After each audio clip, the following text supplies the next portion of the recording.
Now, recent revelations of looting of the state by business people as well as politicians have seen an increased effort to prosecute those responsible. Joining me now to discuss the intricate web of betrayal of the public are Amabhungane journalist Micah Reddy.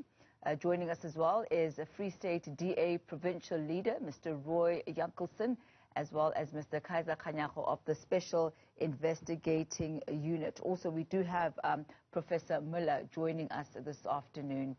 Perhaps let's start with you, Micah. You have written a series of articles for Amabhungane, and you've titled them Millions Out, Billions In. Why the choice of this particular topic, or rather, why the choice of this particular heading for your articles?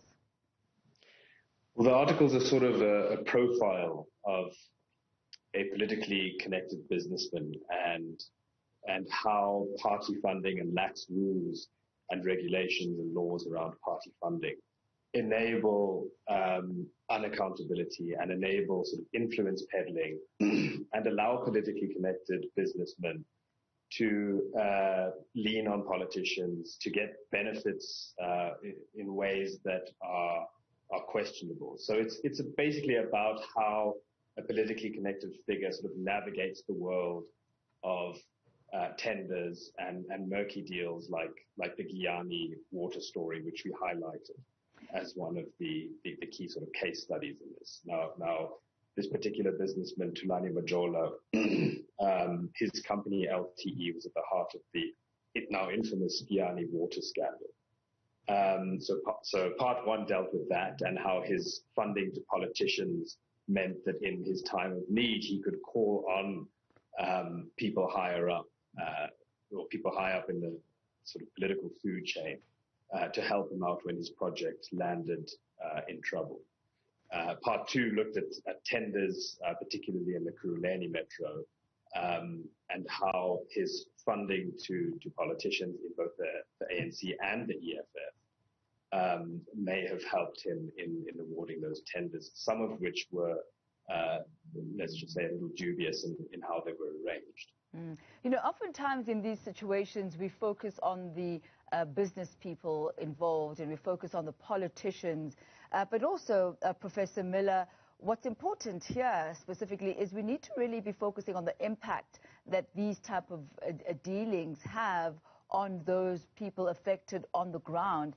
If you could just highlight for us the impact that this project has had on the people on the ground, the Giyani water project. Well, you know, people have been waiting now for 10 years to have clean water, and we really have to regret that after all that time, they are still, in many cases, not getting safe water. We've spent almost 3 billion rand on these projects. Currently, because LTE and its former partners have been thrown off the project, what's happening is people have to go and check what work has been done and quite often fix the work that's been claimed and paid for, which isn't actually working. So there's big pipelines that have to be tested and completed. There's a lot of local distribution that has to be done.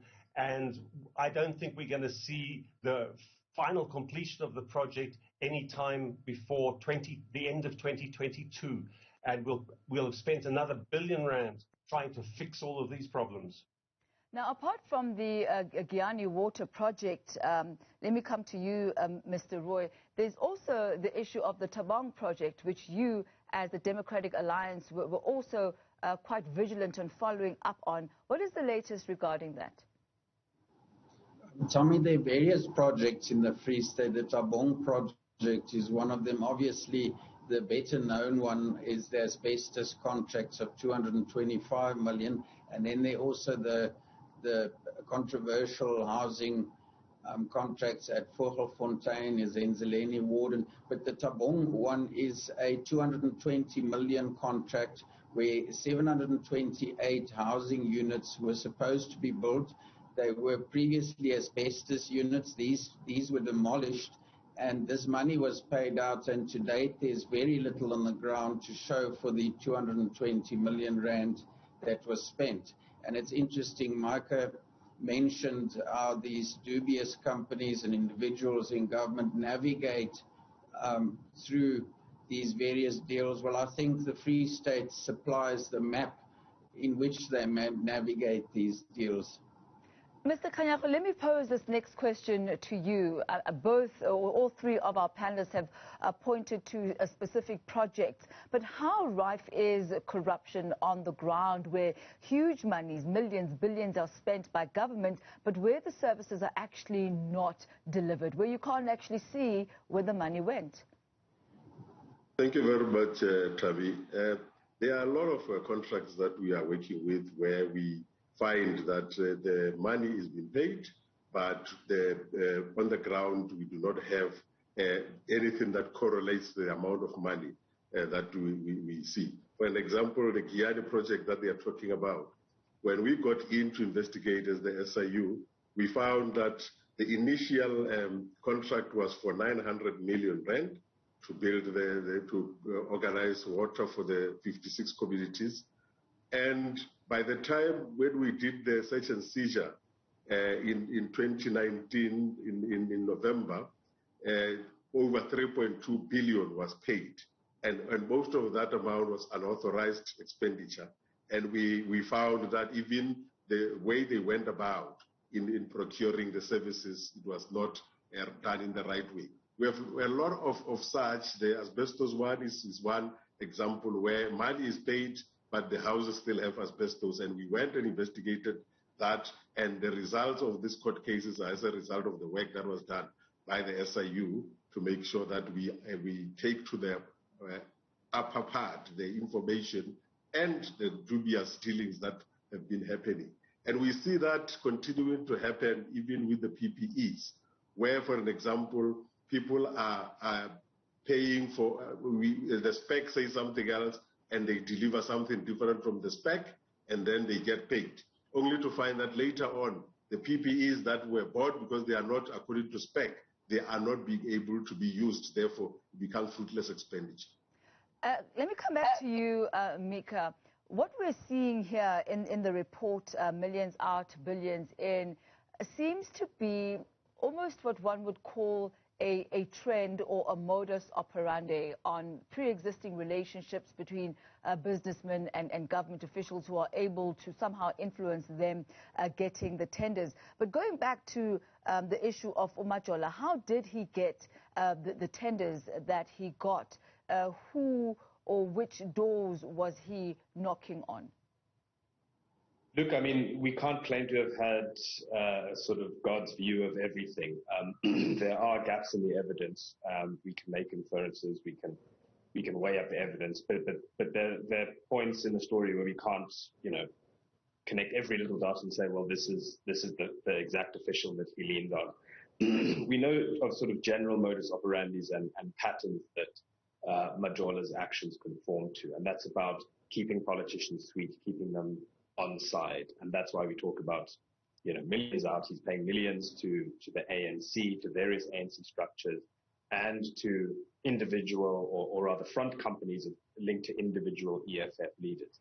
And in return, he's getting these very lucrative contracts worth billions in the case of Giyani, hundreds of millions in the case of Ekurhuleni. There are all sorts of questions around those contracts. In the Giyani case, we know, we have a pretty good idea of how the awarding of that was improper, and Mr. Kganyago highlighted that to some extent, and that was so a lot has been said about how the project parameters were massively expanded. So what started as a small emergency for under 100 million that was supposed to be completed in a few months ended up as a 3-point-something billion rand contract because a whole lot of other tasks and jobs were piled onto this contract in ways that were completely irregular. There was never a competitive tender for that. Now, let me bring in Professor Muller here. Professor, Mr. Jankielsohn spoke about briefly the impacts of non-delivery, the impact that has on the citizens and people living in those various areas. What do you believe government should be doing specifically in reference to the Giyani situation? Well, Tammy, I think the problem that we need to reflect on is how did this start?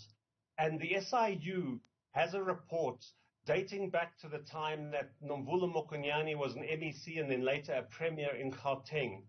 And I've traced how the LTE company was hijacked by Thulani Majola from its original board, how a relationship was established with Nomvula Mokonyane and the then DG Margaret and Diedrichs. And there's already a report from the Gauteng Times of how they upset the management structures to enable these contracts to be awarded. So by the time we get to Giyani, and Nomvula Mokonyane is now the Minister of Water and Sanitation, what we find is she brings her DG from Gauteng. They change the management structures in the department to reduce the lines of accountability. They find one DDG, again, who's been named by the SIU, and, Zandile Makatini used to be Zandile Mate. And the three of them together work to make sure that Thulani Majola's LTE gets the contract. And perhaps let me pause there just for a moment, because I really want to pose this question to you, Micah. Political parties are funded by business individuals. What are the actual, though, allegations against Majola in this particular instance? Has there been any sort of evidence of wrongdoing found against him? Well, I mean, we have to deal with this we have to sort of separate the different cases here. So on the one hand, you have Giyani. On the other hand, you have the tenders in Ekurhuleni and elsewhere. Also, and this wasn't covered in our story, but News 24 covered it. LTE was also embroiled in the PPE tender scandal, though that hasn't quite been resolved yet. But looking at Giyani, I mean, here you have a project that is eminently irregular. Some would say corrupt, although there are matters related to this that are before court. There are allegations of corruption involving certain officials and cars being bought for officials and that sort of thing. But I think what we can clearly show is that someone like Nomvula Mokonyane was in a position of in a conflicted position, right? She had this long-standing relationship with LTE that's been documented over the years. She happened to be the head of elections for the ANC at the time, and we can see that in 2016, for instance, LTE donated millions to the ANC. In the story we've sort of plotted the payments on a graph, and you can see big peaks, big spikes in Majola and LTE's payments to politicians in election years. So 2016 was a very lucrative year for the ANC when it came to funding from LTE. And so it encourages this kind of these conflicts of interest. It encourages tender manipulation because we know that parties need money and they need a lot of money to fund campaigns. And we've seen the ANC is going through a bit of a hard time paying salaries and so forth at the moment. So if you have a cash grab party that needs a big war chest to fill, and you have these weak A, procurement laws and B, party funding laws, it creates this sort of dynamic, it creates this perfect storm that encourages corruption, that sort of facilitates these conflicts of interest that we've seen. And again, in the case of Giyani, we see, payments around the time of sort of important events in the Giyani saga. We see payments to a front company linked to Julius Malema. And interestingly, again, we can clearly see Malema in a conflicted position, just looking at his actions and the way that the EFF was effectively speaking with two tongues. Because in Parliament, you have EFF representatives on parliamentary committees calling out LTE, drawing attention to what they see to be as corruption involving LTE. They name LTE and Majola by name. Veronica Mente was the key person in Parliament who kept bringing this up. At the same time, you have Malema putting pressure on Treasury and officials, Mokonyane as well, to facilitate payments to LTE when there were when there were payment delays. So there's this sort of contradiction that's quite glaring. Let me bring in Mr. Jankielsohn here. You mentioned earlier on, we spoke about the Tabang project. We also spoke about the asbestos project, where there really is no evidence of what has happened to the 220 million rand that was supposed to replace those asbestos roofing. Ultimately, who has benefited from this project? Because the people on the ground certainly have not. I mean, the companies involved, obviously, the company that was paid the 220 million, they have benefited from the project. And unfortunately, the people on the ground remain the victims of this. And the political architects who sitting in positions of power are obviously also involved, because this happens under the watch of certain officials in government, but also politicians who are supposed to, within the departments, as heads of those departments, as political heads, supposed to hold the officials accountable as well. And then we've also seen the deliberate weakening of our democratic institutions, such as legislatures and the committees in the legislatures, by loading these legislatures and specifically the committees and even committee chairs with individuals who themselves are controversial and may be implicated, who are just too weak to actually stand up to their political heads, who are the people in government, who are the architects of these deals. Mr. Kganyago, my next question is to you. If you could outline the efforts and the headway that has been made by the SIU in recouping these funds. Yeah, we have done a lot of work in trying to recoup the funds. As you might see, you might know, with the asbestos matter, once we found criminality, we worked closely with the NPA and the Hawks, and finally the people were arrested, and then their properties were now withheld by government to waiting for the case to be finalized. Therefore, what that means is those properties and cars that they bought with the money were now are on the verge of being forfeited to the state once the case has been finalized. And those are the things that we do. And in many other of the cases where, for example, with the Lepelle Water Board that was responsible for the issue of Gianni, we were able to restrain the payment of the contract of the former CEO to make sure that when this matter is finalized, we will be able to have money when the need arises for us to get money. We have taken most of the cases where people have done this to the special tribunal, and as you might know, there are so many cases from the PPEs to those ones that I was just talked about, where we have restrained people's pensions, and we make sure that we follow them up. There was a big one where we had a case against a guy called Mr. Msagala in Transnet, where ultimately 35 cars and 4 properties were forfeited to the state after we took the matter to the special tribunal. It's a lot of work that we are working on, but a lot still has to be done, and we want to make sure that the money that has been lost from the state, by the state, should be then returned to the institutions that have lost the money, so that the money can serve the people of this country. So in the case where the money, as you say, gets returned to the institutions where it was supposed to have served in the first place, does that money then go back to the very same projects that it was supposed to have been allocated to, or does the state or whichever particular department have or use its own discretion as to what to do with those funds that have been recouped?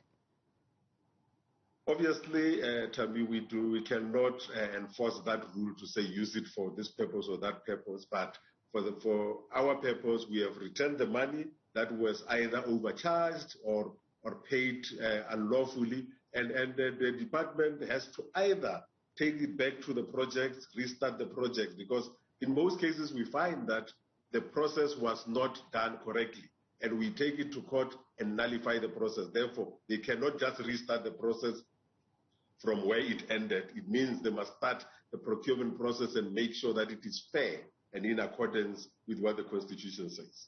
And how much has been recouped thus far, and which institutions have been, quote-unquote, reimbursed? Obviously, I've not made the calculations, but at top of my mind, you will remember that there are instances, for example, where there was overpayment done by ABB at Eskom, and with agreement between us and them, they repaid over 1.5 billion rand to Eskom. We have done that with many other companies. We are following up, for example, with the same kind of situation with Eskom and SAP, which is an international company. Therefore, we have got so many of those. For example, with the PPEs, we have saved the Department of Health in the Eastern Cape 10 million rand that was supposed to be paid on those scooter ambulances. We made sure that we intervene on time, stopped the payment of that amount, and all of us know now that our recommendation ended up with the MEC being relieved of her duties at the time. Therefore, we are doing a dual kind of work where we recoup the money and then we make sure that the people who are implicated, who are officials, are dealt with. If they are executive authorities, we recommend that the executive action should be taken against them. And then if there are criminalities, we take it to the Hawks and the NPA to make sure that criminal cases are open and we are available with the evidence to assist in that matter. Professor Müller, we are seeing a wave now of accountability and some sort of retribution on some levels. But where are the blind spots, do you believe? Where should the SIU be looking? Where should South Africa perhaps be looking to uncover more of these unscrupulous relationships and instances of non-delivery where monies have been paid? Tammy, I mean, it's a very important question. And I think there's two sides to it. On the one hand, we have to follow up with those people who have clearly grossly abused the state and the public money for their benefit, for their political party's benefit, and damaged lots of people. So we have to carry on, and the SIU is doing a good job going after bad people. What worries me most, though, is I don't think we understand how much these kind of incidents have weakened the structure of government. I used to be the Director General of Water and Sanitation until 2005. And when I went back recently to help advise on how they could go forward, I was shocked to find how many good people had been pushed out, how many really incompetent people had been pulled in, and then a very small network, let me say, of really bad people were using this weakness to take advantage. Now we've got to reconstruct a good government.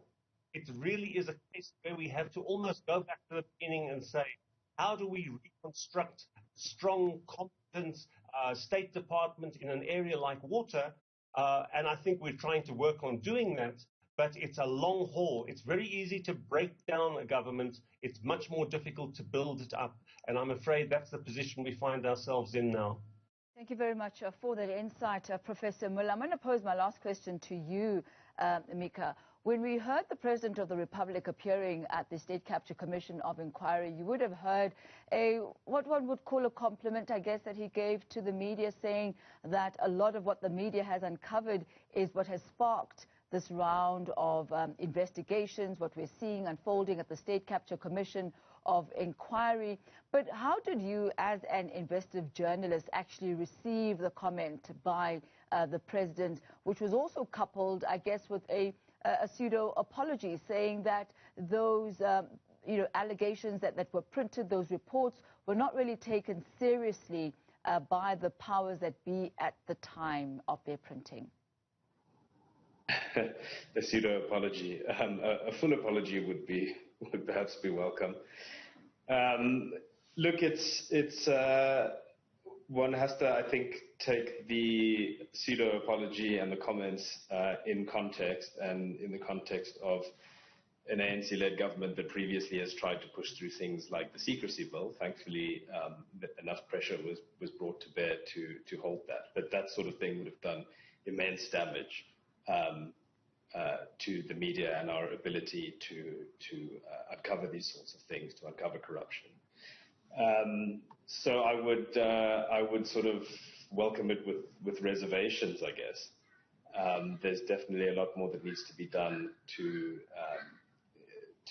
strengthen the media in this country. I think we have great journalists and great media organizations that are doing all they can, but in very difficult circumstances, the media is overstretched and overworked. And there is a sort of deficit in trust in the media at the moment, and part of that has to do, I think, with these sort of structural issues that we're facing. The structural issues in the media, which is a debate, I suppose, for another day. One can speak about it till the cows come home. But it's certainly not helped by partisan attacks on the media. And unfortunately, I think a great many politicians and political parties in this country have fed into that. I think we'll leave it at that for this afternoon, gentlemen. But before I finally release you, Mr. Kganyago, just one last question to you. There's the issue of allegations of impropriety or wrong behavior which journalists would report on, as in the case of Mr. Majola and the report out against him or that concerns him. Does the SIU actually have enough capacity to go down the rabbit holes whenever there is some sort of a line thrown to it? Names will be mentioned, allegations will be made, but in order to really find out what is really happening, if there's any sort of impropriety, there's got to be proper investigations that take place. Is there capacity within the SIU to do that? Yeah, there is capacity for now, but we've always made it public that we need more capacity. That is why we kept on requesting government, for example, not to cut our budget, but also we're requesting for more resources. At the moment, we are employing further investigators in our processes because, as you might have seen, we are receiving lots and lots of proclamations that the president is signing nowadays. Therefore, it puts a lot of pressure on us to investigate as quickly as possible, but we are trying our level best. And the one other thing, Tammy, that is important is people need to understand that I always make this point that we do not investigate people. We investigate processes and we find people and companies in there. Therefore, we do not start from the premise of saying there's so and so that we need to investigate. Therefore, we do all of that, but we only do it once there is a proclamation. For the first time in the history of this country, we had a proclamation on the PPEs in relation to COVID matters, and that was open-ended, and it assisted us to have cases, even when they are new, to be brought into this open-ended proclamation for us to be able to achieve.